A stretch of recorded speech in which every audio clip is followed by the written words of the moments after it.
তবে এই ভিডিও শেষে এমন কিছু রেকর্ডিং আপনাদেরকে শোনাবো যেটা শোনার পর উপলব্ধি করা যায় আদৌ ঘটনাটা সেমিনার রুমে হয়নি, বরং ডক্টরদের রুমের মধ্যে এই ঘটনা হয়েছে। অর্থাৎ নাইট শেষে ডক্টরদের থাকার জন্য একটি করে রুমের ব্যবস্থা থাকে, আর সেই রুমে 2 থেকে 4 জন করে ডক্টরের থাকার ব্যবস্থা থাকে।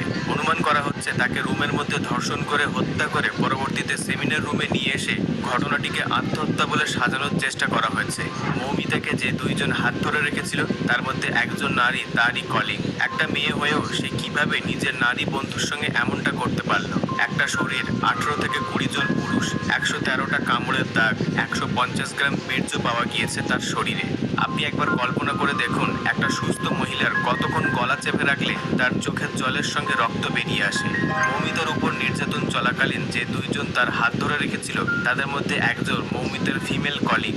একজন কাছের বন্ধু হয়েও কিভাবে নিজের বন্ধুর সঙ্গে বিশ্বাসঘাতকতা করলো? চোখ দিয়ে রক্ত বেরিয়ে আসার আগের মুহূর্তে মৌমিতা নিশ্চয়ই এই ফিমেল কলিগের মুখের দিকে তাকিয়েছিল। চোখের ভাষায় তাকে বোঝানোর চেষ্টা করছিল, আমাকে বাঁচাও, তুমিও তো একটি মেয়ে। ময়নাতদন্তের রিপোর্টে দাবি যৌনাঙ্গে গভীর ক্ষত হয়েছে। অ্যান্টিমর্টেনামে দেখা গিয়েছে বিপুল পরিমাণে রক্তপাতে হাইমেন ফেটে যায়। গভীর ক্ষতের প্রমাণ মিলেছে।